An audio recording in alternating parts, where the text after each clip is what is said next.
السلام عليكم ورحمة الله تعالى وبركاته. الحمد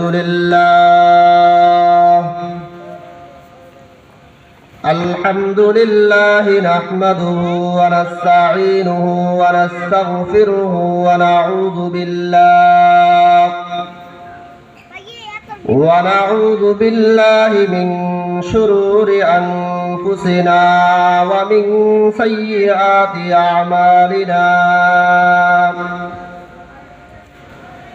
من يهده الله فلا مضل له ومن يضلله فلا هادي له، ونشهد أن لا إله إلا الله وحده لا شريك له،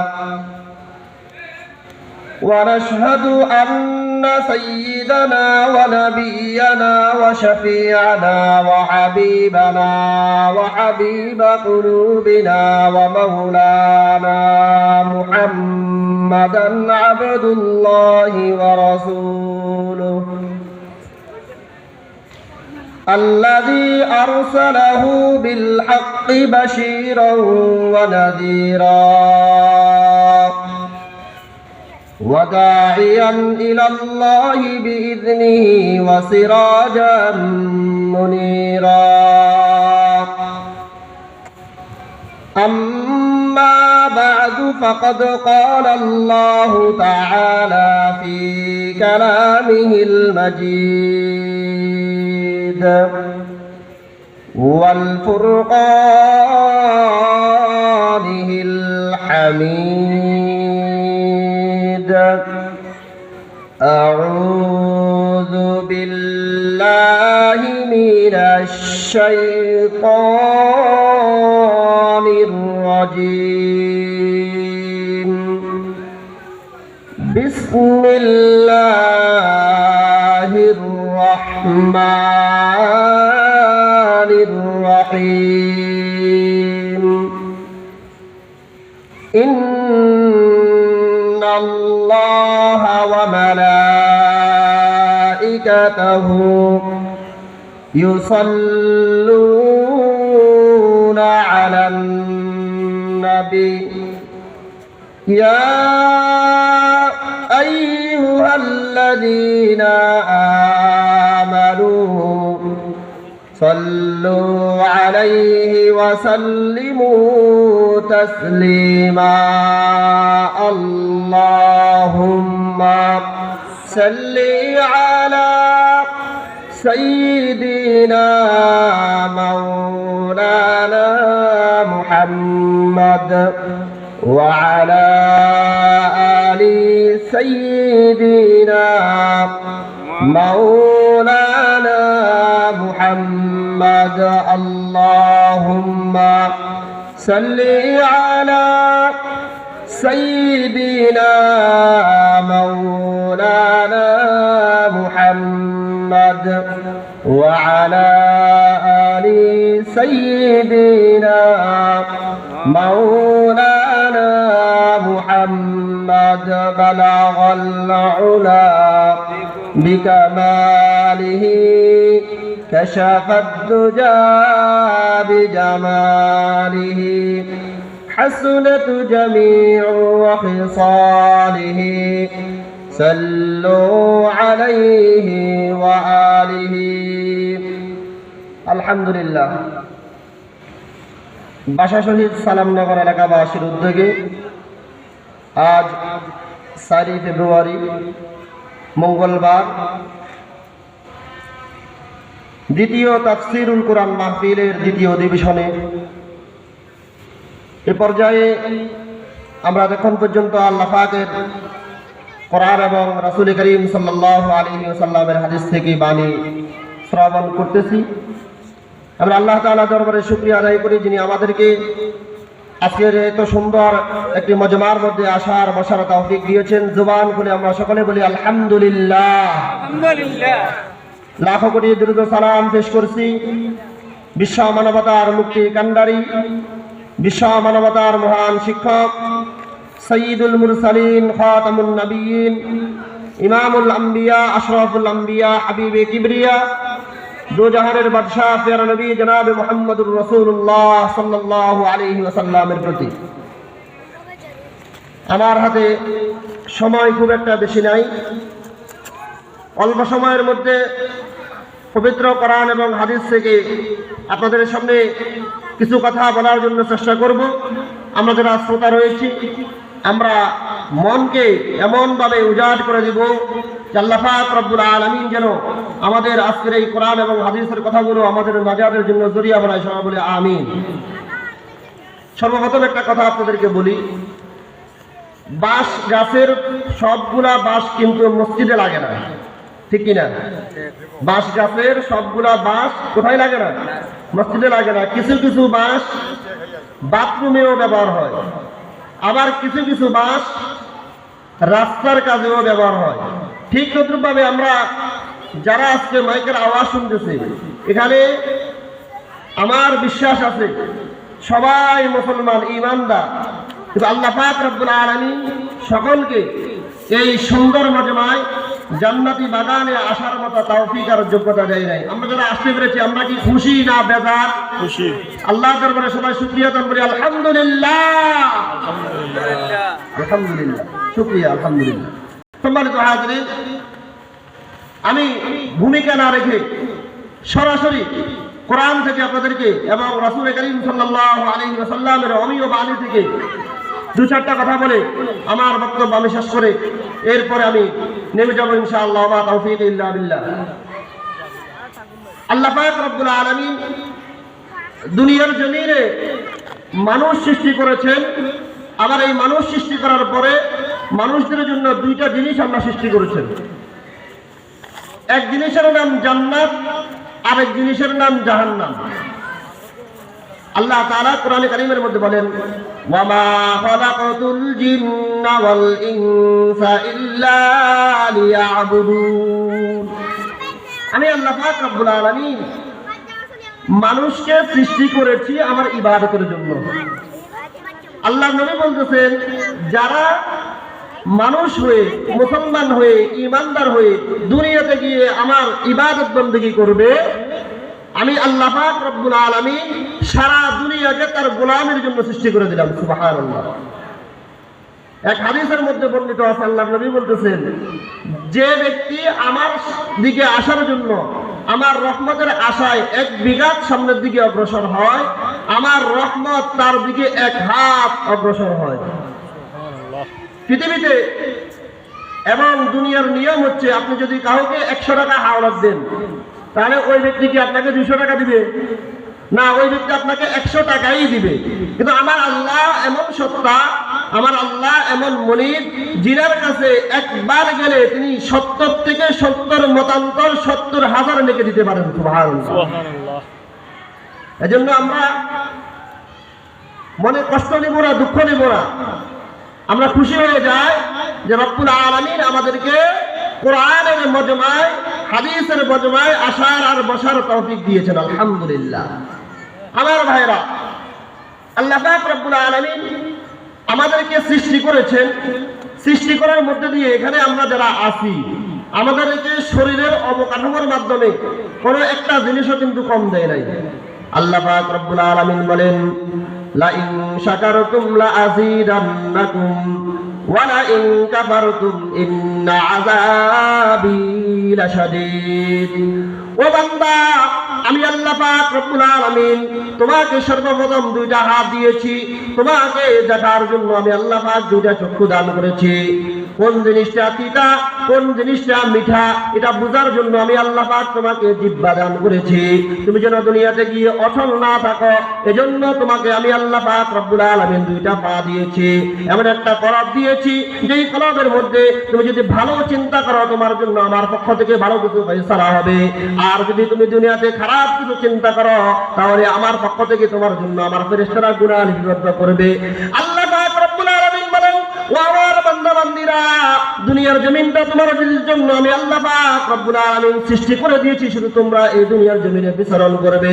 আল্লাহ পাক রব্বুল আলামিন বলেন, আল্লাযী জাআলা লাকুমুল আরদা ফিরাশান ওয়াস সামাআ بناء وأنزل من السماء ماء فأخرج به من الثمرات رزقا لكم فلا تجعلوا لله أندادا وأنتم تعلمون الله رب العالمين বলেন الذي جعل لكم الأرض فراشا ও আমার বান্দা বান্দীরা আমি আল্লাহ পাক রব্বুল আলামিন তোমাদের জন্য জমিন সৃষ্টি করেছি এই জমিনকে তোমাদের জন্য আমি আল্লাহ পাক রব্বুল আলামিন বিছানা বানিয়ে দিয়েছি আল্লাহ পাক রব্বুল আলামিন বলেন ওয়াল আরদি ওয়াস সামাআ বানা এরপরে আমি আল্লাহ পাক রব্বুল আলামিন তোমাদের জন্য আমার পক্ষ থেকে আসমান তৈরি করে দিয়েছি এই আসমানটা তোমাদের জন্য সামিয়ানা দিয়েছি এমন একটা সামিয়ানা আল্লাহ পাক রব্বুল আলামিন আমাদেরকে দান করেছেন যে সামিয়ানার মধ্যে কোনো খুঁটা নাই আসেনি কোনো খুঁটি আছে আল্লাহ পাক রব্বুল আলামিন এমন একটা আসমান আমাদের জন্য তৈরি করেছেন যে আসমানের মধ্যে কোথাও কোনো খুঁটি নাই খুঁটিবিহীন আল্লাহ পাক আমাদের জন্য একটা আসমান সামিয়ানা স্বরূপ বানিয়েছেন আল্লাহ বলতেছেন আল্লাযী জাআলা লাকুমুল আরদা ফিরাশাও ওয়াস সামাআ বিনাআ জমিনে বিচরণ করার জন্য আমার বান্দার যা যা প্রয়োজন সব কিছু আমি আল্লাহ পাক রব্বুল আলামিন দিয়ে দিয়েছি আচ্ছা মনে করেন আমাদের ঘরের মধ্যে খাট পালং চৌকি আছে না নাই এই খাট পালং চৌকি আপনি ফিটিং করছেন কিন্তু যদি এত নেত টলমল করে ভালো লাগবে ঘুম আসবে কথা বলেন ঘুম আসবে আসবে না এই আল্লাহ পাক রব্বুল আলামিন এমন একটা খাট এমন একটা জমিন আমার জন্য সৃষ্টি করেছেন যেই জমিনের উপরে কোদাল দিয়ে খন্তা দিয়ে যতই করতেন জমিন কোনদিন বলে নাই আমাকে কেন কোপ দিয়েছো বলেছে না বলে নাই আসমানের দিকে আমরা তীর নিক্ষেপ করি আসমান কোনদিন বলেছে কেন আমার দিকে তীর নিক্ষেপ করেছে এটা বলেছে কখনো বলে নাই এই আল্লাহ পাক এত দয়ালু যে সেই আল্লাহ বলতেছেন তোমাকে বান্দা এত কিছু দিয়েছি এত নিয়ামত দিয়েছি এই নিয়ামত পাওয়ার পরে যদি আমার নিয়ামতের শুকরিয়া আদায় করো আমি আল্লাহ পাক রব্বুল আলামিন লা ইন শাকারতুম লা আযীদান্নাকুম তোমার জন্য আমার নিয়ামত আরো বৃদ্ধি করে দেব সুবহানাল্লাহ এরপরে আল্লাহ বলতেছেন ওয়ালা ইন শাকারতুম আর যারা আমার নিয়ামত পাওয়ার পরে এই নিয়ামতের শুকরিয়া আদায় করবে না ইন্না আযাবি লাশাদীদ নিশ্চয় নিশ্চয় তাদেরকে আমার কঠিন আযাব গ্রেফতার করবে যারা আল্লাহর নিয়ামত পাওয়ার পর আল্লাহর নিয়ামতের শুকরিয়া আদায় করবে আল্লাহ পাক রব্বুল আলামিন তাদের জন্য এই নিয়ামত আরো বৃদ্ধি করে দেবে সুবহানাল্লাহ আর যারা এই নিয়ামত পাওয়ার পরে শুকরিয়া আদায় করবে না তাদের জন্য আল্লাহ তাআলা জান্নাত রাখেন নাই ভালো কিছু রাখেন নাই এজন্য কোরআনুল কারীমের সূরা ওয়াকিয়া 28 নম্বর পারা সূরা ওয়াকিয়ার 14 নম্বর পৃষ্ঠার মধ্যে আল্লাহ বলেন ওয়া আসহাবুল ইয়ামিন মা আসহাবুল ইয়ামিন ফি সামুমিন ওয়া হামিম আল্লাহ পাক রব্বুল আলামিন বলেন যারা ডান দিকের লোক হবে যারা ডান পাশের লোক হবে তাদের জন্য কত সুন্দর সুন্দর জান্নাতের মধ্যে নাজ নিয়ামত সাজানো হয়েছে আর দ্বিতীয়বার আল্লাহ পাক রব্বুল আলামিন একই সূরার একই পৃষ্ঠার একই পারার মধ্যে বলতেছেন ওয়া আসহাবুশ শিমালি মা আসহাবুশ শিমাল আর যারা বাম দিকের লোক হবে যারা জাহান্নামী হবে যারা গুনাহগার হবে যারা নিয়ামত অস্বীকারী হবে তাদের জন্য জাহান্নাম বরাদ্দ করা হয়ে গেছে এই দুনিয়াতে থাকা অবস্থায় হয়তো কোনো মানুষ জান্নাতে আর নয়তো কোনো মানুষ কোথায় জাহান্নামে মানুষ যখন মৃত্যুবরণ করার পরে আমাদেরকে কবরস্থ করা হয় কি হয় না তাকে দুনিয়াতে রেখে দেয় শুধু ফেরাউনকে রাখা হয়েছে তারপরেও আল্লাহ পাক রব্বুল আলামিন মানুষকে বুঝার মতো একটা ব্রেন দিয়েছে না কোন জিনিসটা ভালো কোন জিনিসটা খারাপ এটাকে চিন্তা করার জন্য আল্লাহ তাআলা ব্রেন দিয়েছে এই ব্রেন দিয়ে আল্লাহ পাক রব্বুল আলামিন আমাদেরকে বলে দিয়েছেন যারা আমার এত সুন্দর ব্রেন পাওয়ার পরে দুনিয়াতে আসিয়া চিন্তা করবে না ভাববে না কোনটা ভালো কোনটা খারাপ কোনটা ডান দিক কোনটা বাম দিক বুঝবে না এদের জন্য জাহান্নাম সৃষ্টি করা হয়েছে এজন্য আমরা কি কেউ জাহান্নামে যেতে চাই না আমরা সবাই জান্নাতে যেতে চাই আমাদের সবার মনের আকাঙ্ক্ষা আমরা জান্নাতে যাব দুনিয়াতে সাধারণ যদি একটু সর্দি হয় একটু জ্বর হয় মাথা ব্যথা হয় কিচ্ছু ভালো লাগে না ঠিক কিনা ঠিক কিছু কি ভালো লাগেন না। অথচ ওই ব্যক্তি যদি সুস্থ থাকা অবস্থায় আল্লাহ পাকের নিয়ামতের শুকরিয়া আদায় করতো, সুস্থতা অবস্থায় আযান দেওয়ার পরে যদি দোকানের মধ্যে বসে বসে তাস না খেলতো, জুয়া না খেলতো, ছক্কা ক্যালাম বোর্ড না খেলতো, মোবাইলের মধ্যে ফেসবুক যদি না চালাইতো, টিকটক যদি না করতো, হোয়াটসঅ্যাপ টুইটারে যদি না থাকতো, আল্লাহর নিয়ামত স্বীকার করার জন্য যদি মসজিদে চলে আসতো, আল্লাহ পাক রব্বুল আলামিন ওই ব্যক্তিকে সুস্থ রাখা অবস্থায় আল্লাহর নিয়ামতের শুকর আদায় করার কারণে আল্লাহ তাআলা ওই ব্যক্তিকে অসুস্থ অবস্থায়ও আল্লাহর নিয়ামতের শুকরিয়া আদায় করার তৌফিক দিয়ে দিবে। এজন্য রাসূল বলছেন, তোমাদের কাছে ফার্স্ট অবস্থা আসার আগে তোমরা অপর ফার্স্ট অবস্থাকে মূল্যায়ন করো। কি আপনারা কি আমার কথা বুঝতেছেন সবাই? আল্লাহ বলতেছেন, তোমরা তোমাদের কাছে ফার্স্ট অবস্থা আসার আগে আগে তোমরা অপর ফার্স্ট অবস্থাকে কি করো? মূল্যায়ন করো। আল্লাহ নবী বলেন, শাবাবাকা ক্বাবলা হারামিক ওয়া সিহহাতাকা ক্বাবলা সাকামিক ওয়া গিনাকা ক্বাবলা ফাকরিক ওয়া ফারাগাকা ক্বাবলা শুগলিক ওয়া হায়াতাকা ক্বাবলা মউতিক। আল্লাহ পাক রব্বুল আলামিন বলেন, শাবাবাকা ক্বাবলা হারামিক, যখন তোমার যৌবন আছে, যখন তোমার শরীরের মধ্যে সুস্থতা আছে, যখন তোমার শরীরের মধ্যে শক্তি আছে, নওজোয়ানের ভাব আছে, তখন তুমি আল্লাহ পাকের নিয়ামতের শুকরিয়া আদায়ার্থে আল্লাহ তাআলা তোমাকে যে সুস্থতা দান করেছে, এই সুস্থতা অবস্থায় তোমার যৌবনকালকে তুমি ইবাদতের মধ্যে কাটাইয়া দাও। একটা ঘটনা বললে আপনারা বুঝে যাবেন। একজন মুরব্বী বৃদ্ধ বয়স হয়ে গিয়েছে, মনে করেন আমার এই জেঠার মতো একজন মুরব্বী বয়স্ক বৃদ্ধ বুয়া হয়ে গেছে, বৃদ্ধ হয়ে গেছে, মুরব্বী হয়ে গেছে। এই মুরব্বী বাবা একদিন সন্ধ্যাবেলায় হারিকেন নিয়ে রাস্তায় কি যেন খুঁজতেছে। আপনারা কি আমার কথা বুঝতেছেন? সন্ধ্যাবেলায় যেদিন চাঁদ উদিত হয় ওই দিন রাস্তা কি আলোকিত থাকে না অন্ধকার থাকে? আলোকিত থাকে। ওই দিন হারিকেন নিয়ে রাস্তায় কি যেন খুঁজতেছে, ওই রাস্তাটা ছিল পরিষ্কার। তো দুইজন নওজোয়ান যুবক ওই মুরব্বী বৃদ্ধকে জিজ্ঞাসা করতেছে, এই সুন্দর রাস্তার মধ্যে, পরিষ্কার রাস্তার মধ্যে আলো দিয়ে আপনি কি খুঁজেন মুরব্বী? ওই মুরব্বী বলে, এই সুন্দর রাস্তার মধ্যে আমি টাকা পয়সা খুঁজতেছি না, জন সম্পদ খুঁজতেছি না, মাল দৌলত খুঁজতেছি না, ব্যাংক ব্যালেন্স খুঁজতেছি না। এই তোমরা এখন যেরকম টকবগে যুবক, এই তোমাদের মতো যুবক অবস্থায় আমি আমার এই রাস্তায় যৌবন হারিয়েছি, আমি এখন আমার যৌবন খুঁজতেছি। কিয়ামত পর্যন্ত যে ব্যক্তি বৃদ্ধ হয়ে গেছে, যে যৌবন চলে গেছে, এই যৌবন কিয়ামত পর্যন্ত লাইট দিয়া, সারা দুনিয়ার লাইট দিয়ে খুঁজলে কি পাওয়া যাবে?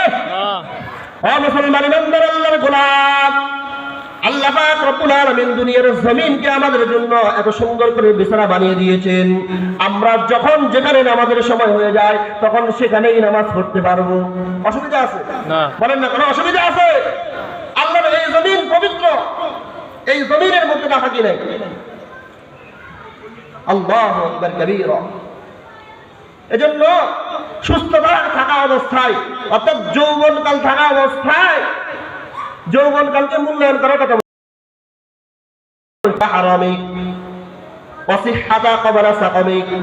মানুষ যখন অসুস্থ হয়ে যায়, তো অসুস্থ হয়ে গেলে যখন মসজিদের মুয়াজ্জিন সাহেব আযান দেয়, আযান দেওয়ার পরে এই ব্যক্তি মনে মনে বলে, হায়রে আমি যদি এখন সুস্থ থাকতাম তাহলে মসজিদে গিয়ে জামাতের সাথে নামাজ পড়তাম। চিন্তা করে কি করে না? কিন্তু একসময় এই লোকটা খুবই সুস্থ ছিল, মন মানসিক ভালো ছিল, যৌবন ছিল, শক্তি ছিল, সব কিছু থাকার পরেও এই ব্যক্তি নামাজ পড়তে পারলো না। এই ব্যক্তি সুস্থতাকে নিয়ামত হিসেবে, গনিমত হিসেবে মনে করতে পারলো না। আল্লাহর নবী বলে, যখন তুমি সুস্থ আছো তখন তুমি অসুস্থতাকে মূল্যায়ন করো, কারণ তুমি যখন অসুস্থ হয়ে যাবে তখন তোমার পক্ষে ইবাদত বন্দেগী করা সহজ হবে না। কোন ব্যক্তি যদি স্ট্রোক করে, স্ট্রোকের রোগী আছে না নাই? স্ট্রোকের রোগী কি দাঁড়িয়ে নামাজ পড়তে পারে? না, দাঁড়িয়ে নামাজ পড়তে পারে না। তো এজন্য আল্লাহ পাক বলছেন, সুস্থ থাকা অবস্থায় অসুস্থতাকে মূল্যায়ন করো। যেদিন অসুস্থ হয়ে যাবে সেই দিন চাইলেও তুমি ইবাদত বন্দেগী করতে পারবে না, জিকির আজকার করতে পারবে না, কোরআনুল কারীম তেলাওয়াত করতে পারবে না, নামাজ পড়তে পারবে না। আমার ভাইরা, আল্লাহ পাক রব্বুল আলামিন পবিত্র কোরআনুল কারীমের 15 নম্বর পারার 3 নম্বর পৃষ্ঠার মধ্যে বলেন, সূরা বানী ইসরাঈল, এই সূরার মধ্যে এই আয়াতে কারিমার মধ্যে আল্লাহ তাআলা বলছেন, ওয়া ক্বাদা রাব্বুকা আল্লা তা'বুদু ইল্লা ইয়্যাহ ওয়া বিল ওয়ালিদাইনি ইহসানা ইম্মা ইয়াবলুগান্না ইনদাকা আল-কিবারা আহাদুহুমা আও কিলাহুমা ফালা তাকুল লাহুমা উফফিন ওয়া লা তানহারহুমা ওয়া কুল লাহুমা কওলান কারীমা। আল্লাহু আকবার। আল্লাহ তাআলা বলছেন, ওয়া ক্বাদা রাব্বুকা আল্লা তা'বুদু, তুমি যখন সুস্থ আছো, এই সুস্থ থাকা অবস্থায় ওয়া ক্বাদা রাব্বুকা, আমি আল্লাহর, তা'বুদু ইবাদত করো, ইল্লা ইয়্যাহ, আর কারণ কি? আর কারণ ওয়া ক্বাদা রাব্বুকা আল্লা তা'বুদু, যখন সুস্থ আছো, সুস্থ থাকা অবস্থায় কার ইবাদত করবে? আল্লাহর ইবাদত। এখন যদি এখানে একজন মন্ত্রী মিনিস্টার আসে, তখন ওনাকে দেখানোর জন্য কিছু কিছু লোক সমাজের মধ্যে আছে, নামাজ পড়ে, আছে না নাই? এই নামাজের কোনো দাম নাই। যেই নামাজ একমাত্র আল্লাহর জন্য হবে না, যে ইবাদত একমাত্র আল্লাহর জন্য হবে না, ওই ইবাদতের কোনো গ্রহণযোগ্যতাই নাই। কথাকে বুঝে আসছে? মনে করেন আমার হাতে এখন যে কাগজটা আছে, আজকে 4 তারিখ, এখানে সালামনগরের মাহফিল দেওয়া হয়েছে, তাফসীরুল কুরআন মাহফিল। আগামীকালকে এই কাগজটা আমি যদি অন্য কাউকে দিয়ে বলি আমাদের এলাকায় মাহফিল, আপনি আসিয়েন, ওই ব্যক্তি আসবে। কারণ কেন? 4 তারিখ তো আজকে শেষ, আগামীকালকে কি 4 তারিখ থাকবে? থাকবে না। আগামীকালকে 5 তারিখ হয়ে যাবে, ওই ব্যক্তি আসবে না। ওই ব্যক্তি মনে মনে আমাকে বলবে, এটা মনে পাগল হয়ে গেছে, এটা মনে কি পাগল হয়ে গেছে। এজন্য আমার ভাইরা ও আমার মা বোনেরা, সকলকে উদ্দেশ্য করে বলছি, আল্লাহ তাআলা বলছেন, ওয়া ক্বাদা রাব্বুকা আল্লা তা'বুদু ইল্লা ইয়্যাহ, তুমি যখন সুস্থ আছো, তোমার যখন শরীরের মধ্যে শক্তি আছে, যখন তুমি টকবকে যুবক, এই যুবক অবস্থায় তুমি আল্লাহর ইবাদত বন্দেগী করো। আপনি যখন এই যুবক অবস্থায় আল্লাহর ইবাদত বন্দেগী বেশি বেশি করা শুরু করে দিবেন, শরীরের মধ্যে শক্তি থাকা অবস্থায়, সুস্থ থাকা অবস্থায় যখন আল্লাহর ইবাদত বন্দেগী করে দিবেন, যখন আপনি বৃদ্ধ হয়ে যাবেন, যখন আপনার বয়স বেশি হয়ে যাবে, নামাজ তখন বেশি পড়তে পারবেন না। আল্লাহ তাআলা বলছেন, তুমি যুবক অবস্থায় যেরকম ইবাদত বন্দেগী করতে, বৃদ্ধ অবস্থায় এরকম ইবাদত বন্দেগী করতে না পারলেও তোমার আমলনামায় যুবক অবস্থায় ইবাদত বন্দেগী করলে যে সওয়াব, এই সওয়াব তোমার আমলনামায় আমি আল্লাহ দিয়ে দিব। সুবহানাল্লাহ বলবেন না? গাবি আছে না, গাবি, গাবি যখন বাচ্চা দেয়, বাচ্চা দেওয়ার পরে কিছুদিন পরে মানুষ দুধ কে কি করে? দহন করে। তো দুধ দহন করলে প্রথম প্রথম গাবির বাচ্চার দুধ খুব বেশি হয়। গাবির দুধ কি খুব বেশি হয়, আর কেউ কেউ বলে 8 কেজি 9 কেজিও হয়। এক সময় যখন গাবির দুধ কমিয়ে আসে, তখন আর দুধ দহন করা হয় না, বন্ধ করে দেয়। লাভ নাই, কি নাই বলেন? লাভ নাই। তো এই যৌবনকালে শরীরের মধ্যে শক্তি থাকা অবস্থায় যদি ইবাদত বন্দেগী না করেন, বৃদ্ধ হয়ে গেলে আপনার মনের মধ্যে আসবে, আমি তো নামাজের নিয়তে জানি না, আমি সূরা ফাতিহাটা করতে পারি না, আমি নামাজের নিয়তটা জানি না, ওযু কিভাবে করতে হয় জানি না। আমার কথা হচ্ছে, সমাজের মধ্যে ইমাম আছে, সমাজের ইমামকে খানা খাওয়াচ্ছেন, নাস্তার টাকা দিচ্ছেন, বেতন দিচ্ছেন, হাদিয়া দিচ্ছেন, সন্তান দিচ্ছেন, এরপরে বাবা আপনি কেন এখনো পর্যন্ত গোসলের 3টা ফরজ জানেন না? স্পষ্ট কথা আমার, সরাসরি কথা আমার। এই সমাজের মধ্যে ইমাম সাহেব আছে না নাই? এই ইমামের কাছে যখন এই বৃদ্ধ বাবাকে বলি, আপনি এই ইমামের কাছে যান না কেন? তখন বলে, আমার শরম লাগে। বলে কি বলে না? বলেন না, কি লাগে? শরম লাগে। ফেরেশতা যখন আপনাকে প্রশ্ন করবে, মার রব্বুকা, আপনি যদি রব্বি আল্লাহ না বলে যদি বলেন আমার শরম লাগে, আপনাকে ছেড়ে দিবে। আপনারা কি কথা বুঝতেছেন না? মনে হয় কথা বলতে হবে। আমার আলোচনাই এরকম, আমি আলোচনা সব জায়গাতে এভাবে করি, মাঠেও মসজিদেও সব জায়গাতে এভাবে করি। আল্লাহর ফজলে আপনাদের দোয়ায় 2 জায়গায় জুমা পড়াই, আলহামদুলিল্লাহ। 2 জায়গায় জুমা পড়াই, আলহামদুলিল্লাহ। এবং বর্তমানে 2টা মাদ্রাসার পরিচালনার দায়িত্বে আছি। আমার কথা হচ্ছে, এই সমাজে ইমাম আছে, ইমামের নাস্তার টাকা দিচ্ছেন, ইমামকে বেতন দিচ্ছেন, 3 বেলা ভাত খাওয়াচ্ছেন, দিচ্ছি না? বলেন আমরা দিচ্ছি কি দিচ্ছি না? এই ইমাম আমরা দেখেছি কেন? ইমাম সাহেব নামাজ পড়াবে, নামাজের পরে ঘুম যাবে, এটার জন্য না, এটার জন্য না। এই ইমামের কাছে আমি যাব, আমার সূরা কেরাত শুদ্ধ আছে কিনা, আমার ওযুটা ঠিকমতো হচ্ছে কিনা, আমার গোসলটা ঠিকভাবে হচ্ছে কিনা, এই ইমাম থেকে আমি জানবো। একটা এক্সাম্পল, উদাহরণ, ছোট্ট একটা উদাহরণ। এক ব্যক্তির উপরে যদি গোসল ফরজ হয়ে গেল, এই লোকটার উপরে কি ফরজ হয়েছে? গোসল ফরজ হয়েছে।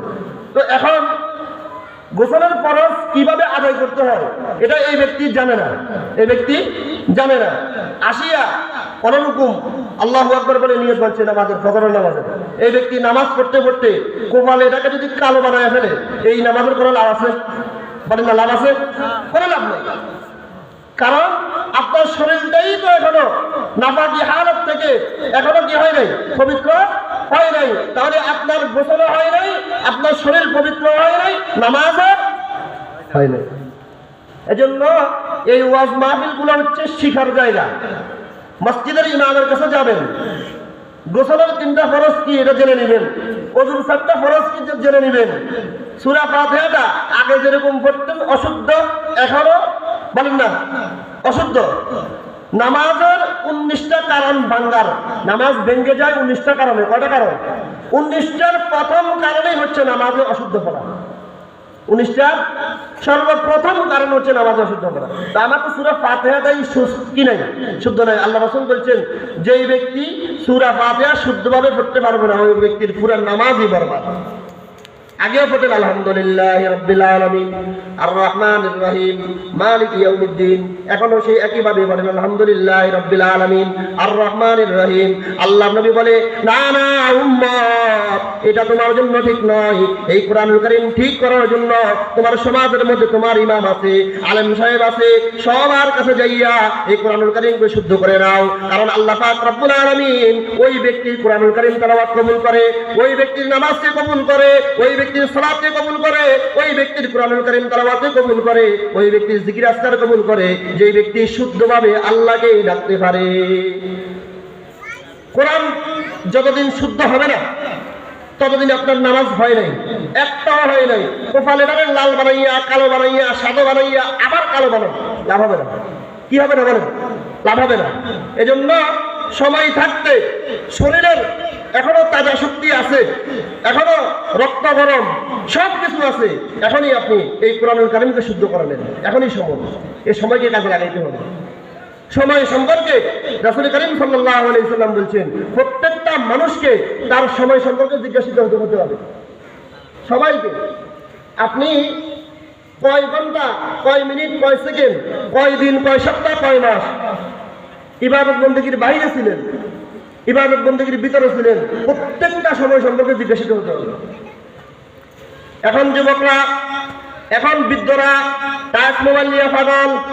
টাচ মোবাইলের মধ্যে কত কিছু আছে, জুয়া খেলা আছে, তাস খেলা আছে, আরো কত কিছু আছে, এইগুলা নিয়ে পাগল। আল্লাহ নবী বলে, এইগুলা সম্পর্কে তোমাকে জিজ্ঞাসিত করা হবে না। আমাদেরকে কি আল্লাহ তাআলা গুগল সম্পর্কে জিজ্ঞাসিত করবে? ইউটিউব সম্পর্কে জিজ্ঞাসিত করবে? করবে না। আমাকে জিজ্ঞাসা করা হবে, মার রব্বুকা। প্রশ্ন হচ্ছে কি, মার রব্বুকা। আমাকে উত্তর দিতে হবে, রব্বি আল্লাহ, আমার রবকে। আমাকে জিজ্ঞাসিত করা হবে, ওমা দীনুকা, তোমার দিন কি ছিল, তোমার ধর্ম কি ছিল। আমাকে বলতে হবে দীনিয়াল ইসলাম। বাংলা কথা সেখানে চলবে না। বাংলা কোনো কথা কি বলেন সেখানে চলবে না। আচ্ছা, আপনারা যারা এখানে বসে আছেন, মুরব্বী বাবারা, যুবক ভাইরা, এখন কোন মাস চলতেছে? সবাই বলেন কোন মাস? ফেব্রুয়ারি। কোন মাস? ফেব্রুয়ারি। কিন্তু এখন যদি একজনকে জিজ্ঞাসা করি, আচ্ছা বলেন তো আরবি কোন মাস চলে? পারবে না, পারবে না। এখন শাবান মাস চলতেছে, ঠিক না? কিন্তু আমরা জানি না। এখন যদি একজন বৃদ্ধকে জিজ্ঞাসা করেন যে বাংলা 12টা মাসের নাম বলেন, বলে ফেলবে বৈশাখ, জ্যৈষ্ঠ, আষাঢ় সব বলে ফেলবে। একটা আরবি মাসের নাম জিজ্ঞাসা করেন, উনি পারবে না, ঠিক না? কিন্তু কবরের মধ্যে সব কিছু আরবি হবে, কবরের প্রশ্ন যখন আরবি হবে, কবরের উত্তর আরবি হবে, কবরের মধ্যে সব কিছু যখন আমার আরবি হবে, আরবি ছাড়া আমার কোনো উপায়, বলেন না, আরবি ছাড়া উপায় আসলে নাই। এজন্য আল্লাহ নবী বলেন ওয়াসিহহাতাকা ওয়া সাকামিক, যখন তুমি সুস্থ আছো, এই সুস্থ থাকা অবস্থায় তোমার জীবনের হায়াতকে তুমি কাজে লাগাও। এরপরে রাসূল বলছেন ওয়াগিনাকা ক্বাবলা ফাকরিক, যে ধনী থাকা অবস্থায় তুমি যেভাবে আল্লাহর ইবাদত বন্দেগী করতে, এই ধনী থাকা অবস্থাকে তুমি মূল্যায়ন করো। কারণ এক সময় তোমার কাছে এখন যেরকম টাকা পয়সা ধন দৌলত আছে, এগুলো অল্প কিছুদিনের মধ্যে আর থাকবে না, থাকবে না, এগুলো চলে যাবে। এজন্য বলা হয়েছে যখন ধনী আছো, এই ধনী থাকা অবস্থাটাকে তুমি কি করো, মূল্যায়ন করো। 5 নম্বরে আল্লাহ রাসূল বলেছেন ওয়া হায়াতাকা ক্বাবলা মাউতি, মৃত্যু আসার আগে আগে জীবনের সময়টাকে কাজে লাগাও। এই কথাটা শুধু একবার বলেন নাই, কয়েকবার বলেছেন, যেটার হিসাব অসংখ্য, অগণিত। হিসাব করে শেষ করা যাবে না, শেষ করতে পারবেন না। এজন্য দরদের সাথে, আন্তরিকতার সাথে, ভালোবাসার সাথে সবার প্রতি আহ্বান থাকবে যে আমরা দিন বুঝি, এই দিনের বাইরে কোনো কিছু চলবে না। দুনিয়াতে থাকতে হলে টাকা পয়সার দরকার আছে না নাই? আমার কথা কয় না, টাকা পয়সার দরকার আছে না নাই? আছে, সবার টাকা পয়সার দরকার আছে। আপনি একজন ব্যক্তিকে আল্লাহ পাক রব্বুল আলামিন যদি 60 বছর হায়াত দেয়, এই 60 বছর হায়াত দেওয়ার পরে এই ব্যক্তিকে আল্লাহ তাআলা যদি কোটি টাকার মালিক বানায়, তখন ওই ব্যক্তি চিন্তা করে এই 1 কোটি টাকা দিয়ে আমার কি হবে, আমার আরো 1 কোটি টাকা দরকার, আছে না নাই? আছে। 1 কোটি টাকা দিয়ে আমার কিছু হবে না। কিন্তু যেই ব্যক্তি গরিব, যেই ব্যক্তি ধনী নয়, যার মধ্যে টাকা পয়সা নাই, যার মধ্যে ধন দৌলত ব্যাংক ব্যালেন্স নাই, ওই ব্যক্তি দেখেন রাস্তার পাশে একটা হালকি নিয়ে ঘুমিয়ে আছে, কোনো চিন্তা নাই, টেনশন নাই, আছে না নাই? ও আবার ভাইরা, ও আবার যুবক বাবারা, সবার কাছে একটা অনুরোধ থাকবে, জীবনের হায়াতকে কাজে লাগান। এই হায়াত সম্পর্কে আপনাকে জিজ্ঞাসিত হতে হবে 7 বছরের পরে, যখন আপনার 8 বছরে পদার্পণ করা হবে। এই 8 বছরের শুরু থেকে একেবারে মৃত্যুর আগের দিন পর্যন্ত যে হায়াত আপনি কাজে লাগিয়েছেন অথবা আপনি অযথা নষ্ট করেছেন, প্রত্যেকটা সময় সম্পর্কে আল্লাহর কাছে আপনাকে অবশ্যই দায়বদ্ধতা প্রকাশ করতে হবে। আমার কথা কি আপনারা বুঝতে পারছেন? হাদিসের মধ্যে আল্লাহ নবী বলেছেন তালাবুল ইলমি ফারিদাতুন আলা কুল্লি মুসলিম। আমাদের নুরানি মাদ্রাসার কিছু বাচ্চারাও এটা পারে। বক্তা আছে? নিয়ে আসুন। তো যখন আমাদের এই নুরানি বিভাগের ছাত্ররা, শিশু শ্রেণীর ছাত্ররা পড়ে তালাবুল ইলমি ফারিদাতুন আলা কুল্লি মুসলিম, দ্বীনি ইলম শিক্ষা করা প্রত্যেকটা মুসলমান পুরুষ নারী সবার জন্য দ্বীন শিক্ষা ফরজ। দ্বীন শিক্ষা কি বলেন? আল্লাহ কি বলছে শুধু হুজুরের জন্য ফরজ? কথা বলেন, শুধু হুজুরের জন্য বলছে, পুরুষের জন্য বলছে না? সবার জন্য, নারী পুরুষ সবার জন্য দ্বীন শিক্ষা ফরজ। এজন্য সকলের প্রতি আহ্বান থাকবে আপনি আপনার হায়াতের সময়কে কাজে লাগান। আর যদি এই হায়াতকে কাজে না লাগিয়ে অযথা নষ্ট করে ফেলেন, এর জন্য আল্লাহর কসম করে বলি আপনাকে অবশ্যই আল্লাহর দরবারে, আল্লাহর কাঠগড়ে আপনাকে দাঁড়াইতে হবে। ও মুসলমান ইমানদার আল্লাহর গোলাম, আল্লাহ পাক রব্বুল আলামিন আমাদেরকে দুনিয়াতে গোলাম বানিয়ে পাঠিয়েছেন। আমরা সবাই কার গোলাম? সবাই বলতে হবে কার গোলাম? আচ্ছা, আপনারা সবাই এখন কোথায় আছেন? মাহফিলে আছেন তো? কেউ কেউ ঘুমাইতেছে। এ বাবা, এটা ঘুমানোর জায়গা না, এটা ঘুমানোর জায়গা না, জাগ্রত হয়ে যান। ইমাম মাহদী আসার সময় হয়ে গেছে। আর কিছুদিন পরে ইমাম মাহদী আলাইহিস সালাতু ওয়াস সালাম যখন দুনিয়ার জমিনে বিচরণ করবে, আচরণ করবে, তখন আপনাকে কে এই কালিমার দাওয়াত দিবে? কে আপনাকে এই কোরআনুল কারীমের দাওয়াত দিবে? আমার ভাইরা, আমার কথা হলো, আপনি এই কোরআনুল কারীম আগে যেমন পড়তে পারতেন না, এখনো ঠিক সঠিকভাবে এই কোরআনুল কারীম পড়তে পারেন না। আগে যেমন ভাবে আপনি মুসলমান 3টা ফরজ জানতেন না, এখনো জানেন না, তাহলে আপনার মধ্যে দ্বীন কি শেখা হয়েছে? এজন্য সবার প্রতি আমার আহ্বান হলো এই কোরআনকে সিনার সাথে ধারণ করেন। এই কোরআন ছাড়া কোনো উপায় নাই, কোনো উপায় চলবে না। এই কোরআনে আপনার একমাত্র পথ। এই কোরআনকে যতক্ষণ পর্যন্ত বুকের মধ্যে, সিনার মধ্যে ধারণ করতে পারবেন না, ততক্ষণ পর্যন্ত